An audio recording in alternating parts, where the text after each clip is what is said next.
Neuquén Informa. Noticias destacadas. Como parte del plan de fortalecimiento del sistema público de salud, el gobernador Rolando Figueroa inauguró el nuevo edificio del Centro de Salud Don Bosco. Además, entregó 10 ambulancias que se destinarán a distintos hospitales de la provincia. Estar invirtiendo en hospitales, en ambulancias, creo que es un gran paso y una demostración que hace la provincia, pero fundamentalmente todos los neuquinos, que las inversiones a través del aporte que hacen todos los ciudadanos de la provincia, de volcarlo a infraestructura, de volcarlo a todo este equipamiento, hace que los neuquinos hemos elegido una forma de vivir y eso está presente en cada una de las acciones que llevamos adelante con el gobierno, ¿no? Más información en neuqueninforma.gov.ar.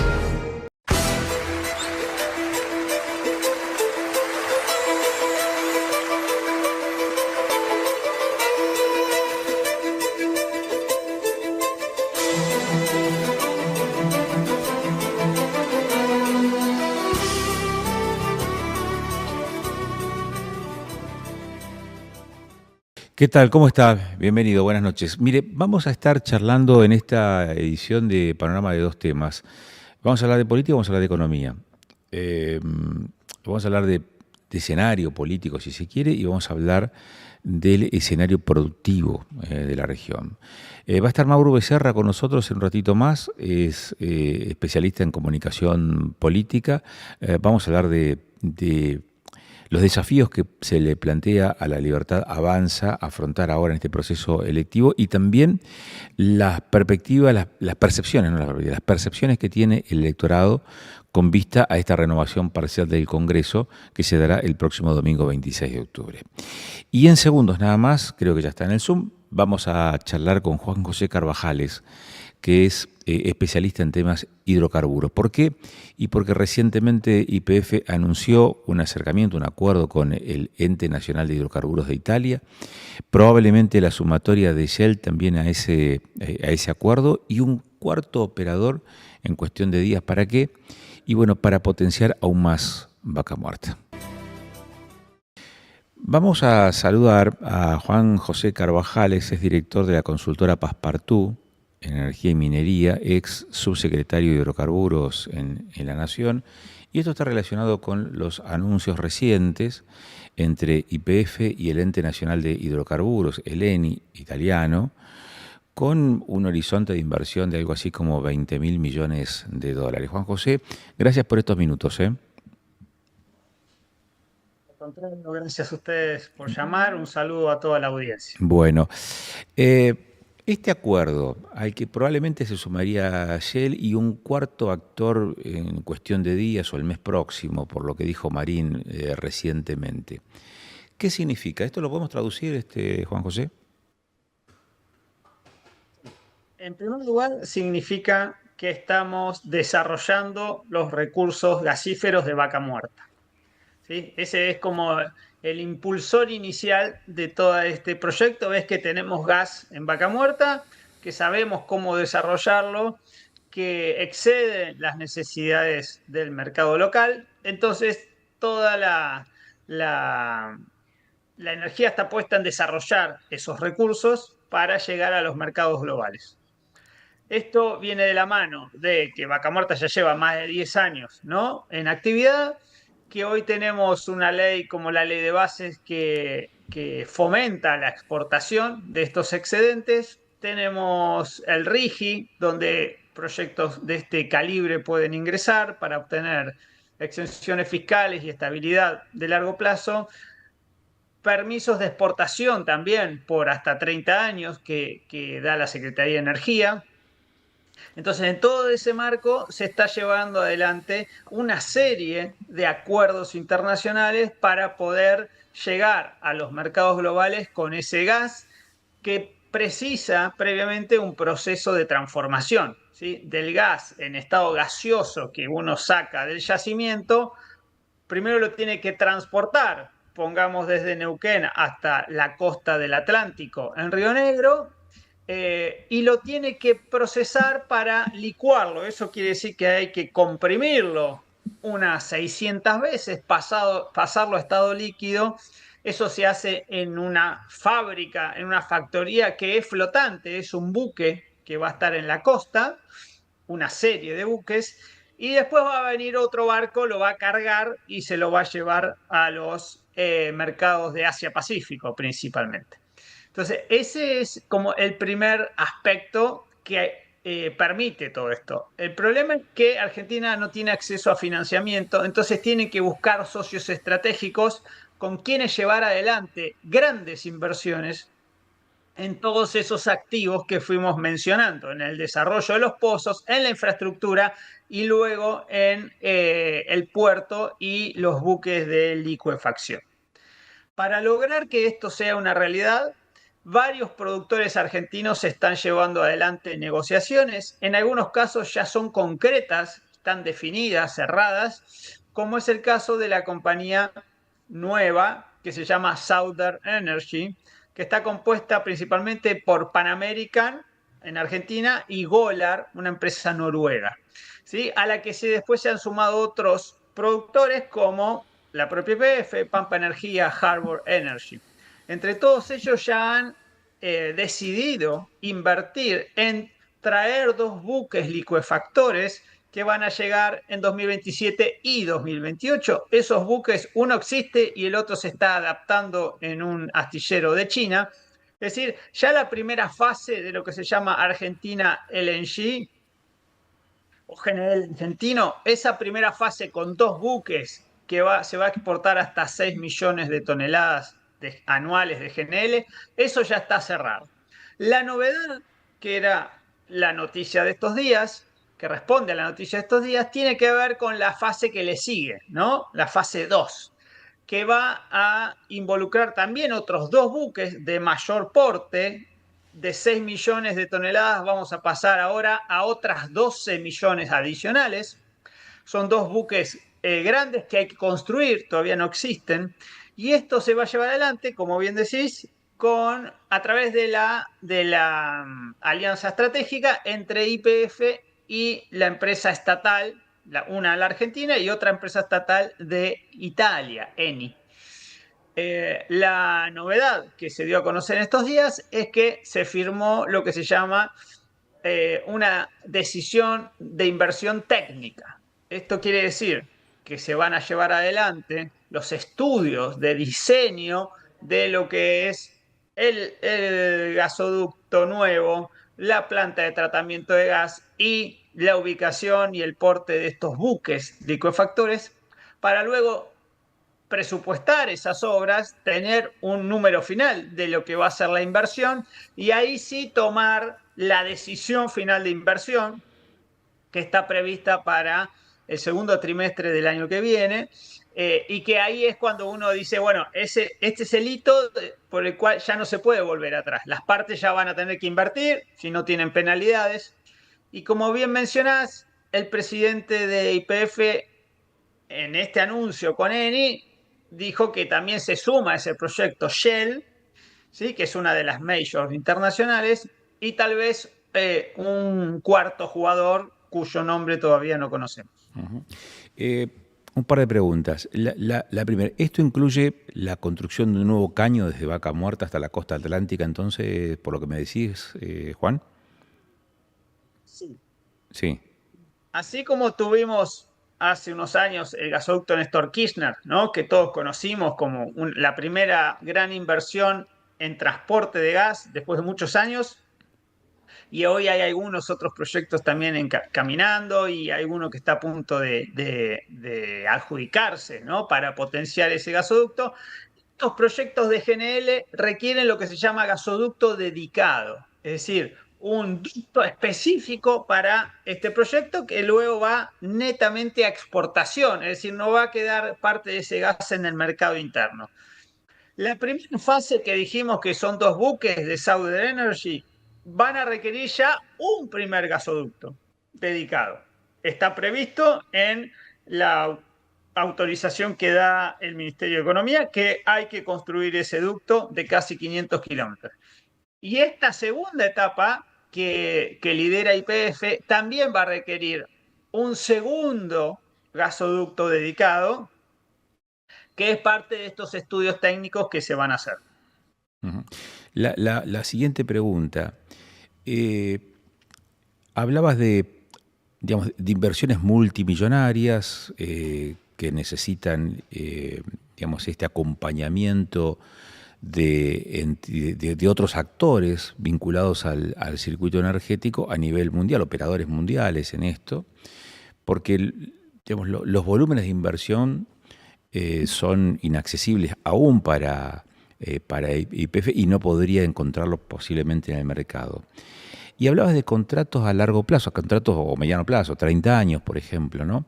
Ahora, esto no deja de ser un caño hasta la costa y un barco, es decir, un bote con la capacidad para licuar ese gas y poder almacenarlo en otros buques para su exportación. El hecho de que sea esta la modalidad y no que sea una planta de licuefacción en el suelo, en la tierra, ¿no le da una presunción de cierta temporalidad a cualquier desarrollo de estas características, Juan?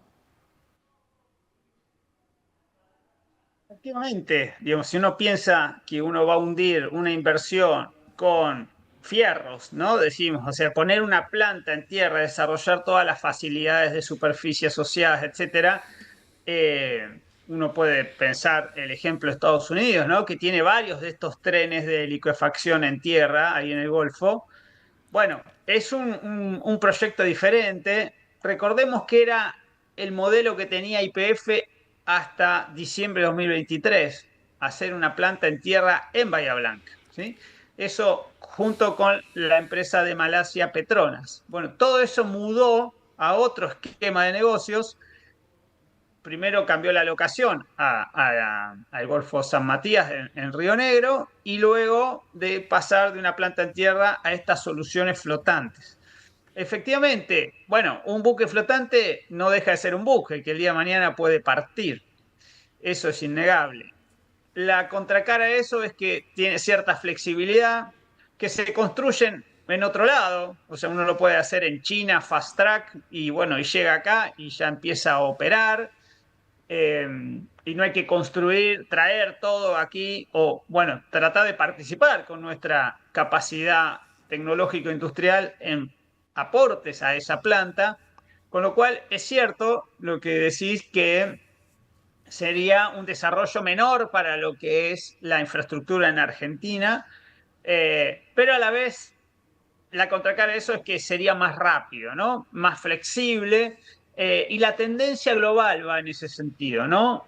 El problema es que hay pocos de estos buques, no es que sobran, hay que construirlos. Entonces, bueno, la decisión de inversión también en construir el buque, estos floating LNG, bueno, no es simple, hay competencia global, y después hay que hacerlo rápido para llegar a poder destinar la producción en tiempo y forma, ¿no? Y que haya un mercado. Los próximos años se prevé que el precio del GNL esté medianamente estancado, o sea, no va a ser un gran precio, va a haber sobreoferta, por lo menos hasta 2032, esto es lo que prevén los analistas, que es cuando, bueno, nuestros proyectos ya van a madurar y van a llegar a las costas de Asia-Pacífico, ¿no? Tal vez puede ser algo a Europa, podría ser algo en la región también. Recordemos, por ejemplo, que Brasil tiene varios trenes de regasificación, así como Argentina tiene uno en Escobar hoy en día, supo tener en Bahía Blanca también. Así que es como vos decís, la modalidad, la morfología de las inversiones va mutando en el tiempo y hoy toda la tendencia es a contratar estos buques flotantes que si todas estas proyecciones de las que estamos hablando se concretan, vamos a tener al menos 5 buques ahí en la costa de Río Negro. Caramba. No puedo dejar de preguntarte, Juan José, ¿cómo evaluás, cómo avisorás el escenario político para la continuidad de este tipo de iniciativas a la luz de la experiencia que ha tenido la Argentina de no tener a veces algún tipo de prurito como para cambiar ciertas reglas de juego?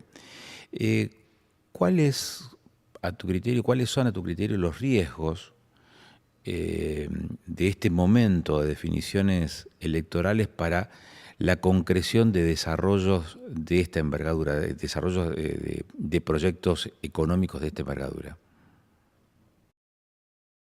Yo diría que hoy el mayor riesgo pasa por la economía y no por lo que denominamos la seguridad jurídica del proyecto.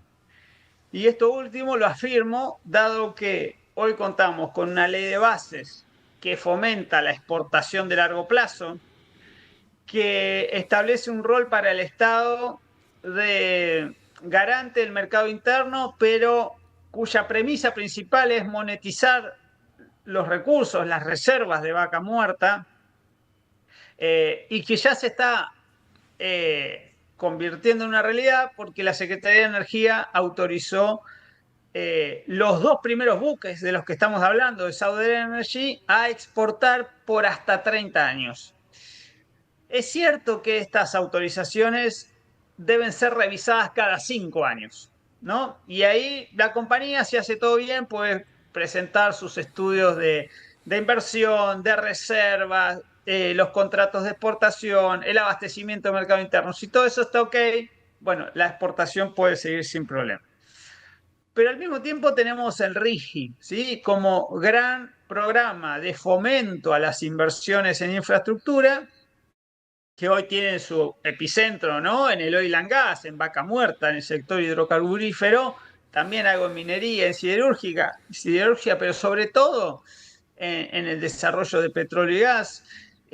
Y el acceso a los beneficios del RIGI permite también por 30 años tener estabilidad fiscal. Ya son derechos adquiridos para quienes logran tener el acceso, ¿no? Haber adherido al RIGI. En el día de hoy se publicó en el boletín oficial un nuevo proyecto autorizado, ¿sí? De minería, en este caso Los Azules. Es el 8º proyecto que ingresa al RIGI. Después hay 12 más que están en trámite. Pero digo, lograr que una vez que el Ministerio de Economía acepta las condiciones de la oferta de ingreso al RIGI de adhesión, bueno, esa empresa como tal, el proyecto en sí, no los accionistas, sino el proyecto en sí, bueno, adquiere esa estabilidad, las exenciones fiscales, tributarias, etcétera, por 30 años, y en caso de que eso, por alguna razón, se ve interrumpido en el futuro, está la derivación, ¿no? En un arbitraje internacional. Con lo cual, esas garantías que siempre pide la inversión, sobre todo la inversión extranjera, que todavía no estamos viendo de manera robusta, pero bueno, el gobierno aspira a que en algún momento llegue y luego de los acuerdos con Estados Unidos, con más énfasis todavía. Bueno, esa inversión pedía estos estándares regulatorios. Y yo creo que, bueno, ese es un basamento que fomenta las inversiones, con lo cual yo no vería por ese lado nubarrones. Sí, en la macroeconomía, como sabemos, estos proyectos, como el que estamos hablando de los próximos buques, requieren de fondo un project finance, ¿sí? Tratar de salir a buscar ese financiamiento para el proyecto que se repaga con los propios ingresos que se van generando, así como lo tiene el proyecto que se está desenvolviendo del oleoducto Vemos, que lleva adelante YPF, Vaca Muerta Sur, que consiguió 2.000 millones de dólares. Bueno, estos proyectos anunciados por YPF con Eni requieren por lo menos 20.000 millones de dólares, ¿sí? Entonces, bueno, es una envergadura inaudita para nuestro país.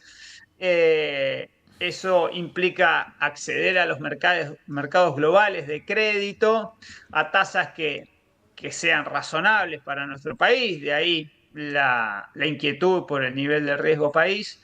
Pero bueno, hoy son todas expectativas en ese sentido.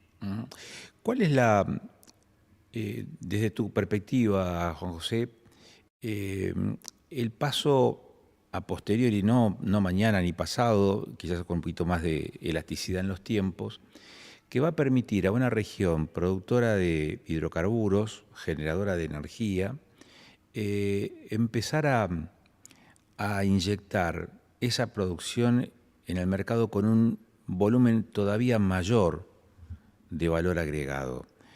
O quizás te reformulo la pregunta, ¿cuáles son los atractivos que podría tener Vaca Muerta, no solo para exportar el fluido, sino quizás para convertirse en generador de energía también y facilitar la erradicación de otros operadores, productores de otro tipo de mercancías o de servicios que necesitan precisamente de la energía y que significa un impacto todavía más fuerte para la economía local? Vamos por partes. Primero, estos proyectos de los que estamos hablando, de exportación de GNL, incluyen un negocio secundario que podría desarrollarse. Le voy a graficar de esta manera. A ver. Uno dice, estoy sacando gas y piensa que este gas viene por el ducto y lo voy a exportar. Pero en realidad ese gas se compone de diferentes partecitas, ¿no? ¿Qué hay adentro de ese gas? Lo más grande es el metano, que es lo que queremos exportar, pero después están los líquidos del gas, que podrían separarse. ¿Qué son los líquidos del gas? El etano, que va a la petroquímica, el butano y el propano, que va a las garrafas, al GLP, y gasolinas, etc. Recién dijimos que parte de los estudios técnicos de ingeniería, de diseño, para este proyecto incluye una planta de tratamiento. Tratamiento de gases, ponerlo en especificación para que esté de acuerdo a las normas técnicas que exige el ENARGAS para ser transportado, etc. Pero de ahí podría agregarse otra planta, que es una planta de procesamiento, de separación de esos gases, que es una inversión que hoy no la estamos contando como que necesariamente va a llegar, pero podría ser complementaria a estas inversiones. Y eso derivaría, ¿no?, en agregado de valor, por ejemplo, a través de la petroquímica, en acceso a los mercados regionales. Toda la región de Sudamérica es deficitaria en materia de GLP, ¿sí?, para calefaccionarse, las garrafas, los cilindros. Entonces Argentina podría, ya lo hace hoy en día, pero podría potenciar ese negocio secundario, ¿sí? Entonces eso es un primer punto. Un segundo punto es cómo ampliar la demanda de gas en el mercado interno. Es decir, no dejarla estancada y decir cada molécula adicional va a la exportación, sino, bueno, ¿qué necesita el mercado interno? ¿Quién puede ser potenciales clientes? Por un lado tenemos usuarios residenciales. Sabemos que la penetración del gas a nivel distribución residencial es muy importante en nuestro país, pero todavía hay grandes regiones, vastos sectores de la población que no acceden al gas por red, ¿no? ¿Por qué? Porque se necesitan gasoductos, no gasoductos troncales de 36 milímetros como estos que vamos a ver hacia la costa de Río Negro, sino dentro de cada provincia hacer gasoductos, derivaciones, conexiones, última milla, donde hoy el gobierno nacional no parece preocupado por avanzar en ese sentido, y son las propias provincias quienes están invirtiendo, por ejemplo, gasoducto cordillerano, por ejemplo, en Santa Fe o en La Rioja, ¿no?, haciendo ductos para llegar a una población que hoy, bueno, o consume garrafas o se calefacciona con energía eléctrica, etc. Un tercer aspecto es que ese gas natural vaya a la industria, ¿sí? Poder potenciar el desarrollo industrial con energía barata. Estamos viendo que el gobierno está en medio de un proceso de transformación del mercado eléctrico, y en parte tiene que ver con el gas que se utiliza para la generación térmica, ¿sí?, para generar megavatios con gas natural, que es más del 60% de la generación eléctrica, o sea, tiene un rol muy importante de gas natural. Poner más ciclos combinados, bueno, para utilizar gas en lugar de gasoil, o reemplazar importaciones de GNL y de líquidos. Bueno, digamos, todo eso hay planes, hay ideas, pero bueno, hay que concretarlas luego. Y también hacer un cambio en el uso del gas en transporte, ¿sí? Que hoy usamos mucho gasoil, transporte terrestre, transporte marítimo, incluso aéreo, bueno, derivaciones donde uno podría colocar mayores cantidades de gas, que es más económico, que contamina menos que los líquidos, ¿no? Y que podría ser también un nuevo espacio de demanda para este gas excedente que se puede producir en Vaca Muerta. La transformación de la economía a partir del desarrollo y la concreción de estas iniciativas, ¿va a ser de qué tipo de magnitud? Digo, por todos los ejemplos que ponías recién en carpeta, ¿no? Que ponías, que detallabas recién. ¿Cuál va a ser ese impacto en la economía del país y de la región? Y si estamos hablando de plazos, si eso es en el corto, en el mediano plazo, o quizás en un plazo todavía más dilatado.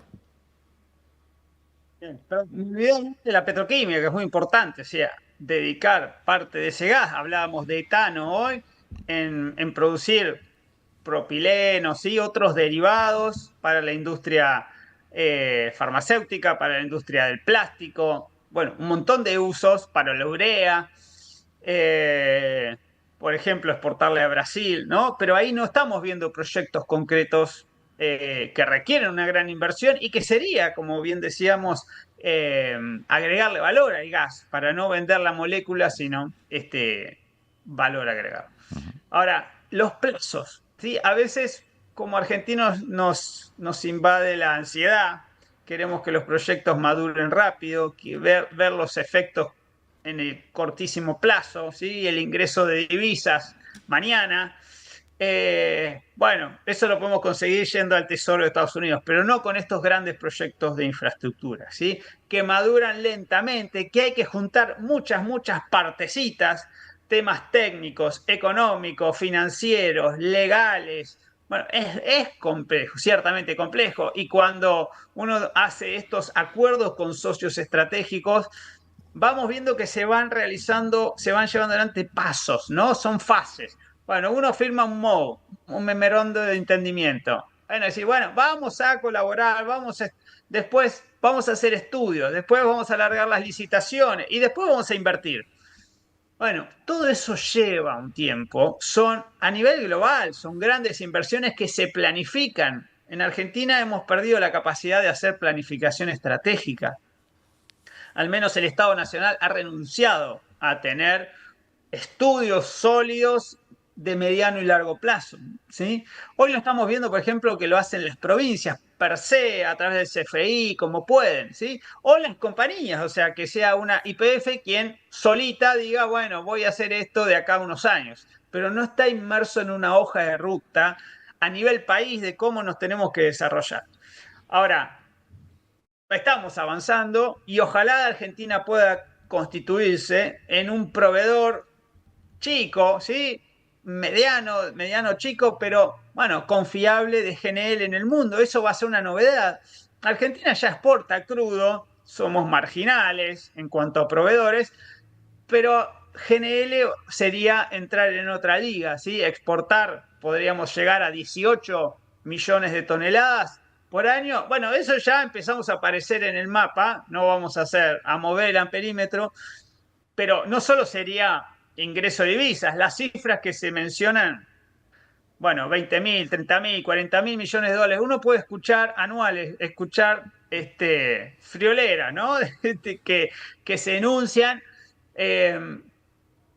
nadie lo sabe a ciencia cierta, quienes llevan adelante estos proyectos, bueno, también van variando. Lo que quiero decir es que son magnitudes inéditas para nuestro país, que hoy nada más aporta el campo, ¿sí? El sector agroindustrial, con lo cual sería una magnífica noticia que el oil and gas también ya le está dando buenas noticias a la economía, ¿sí? Tiene una balanza comercial energética superavitaria, ¿sí? En unos 6.000 millones de dólares. Bueno, escalar eso a fines de esta década para llegar, seamos cautos, a unos 18 o 20 mil millones de dólares ya sería una excelente noticia. No nos va a salvar, no va a ser la solución mágica. Por dos razones. Primero, porque, entre otras cosas, el RIGI da ciertas exenciones y disponibilidad de divisas en el exterior. Bueno, hay que buscar mecanismos para que todos esos proyectos redunden luego en lo que es un desarrollo productivo nacional, sustentable, ¿no?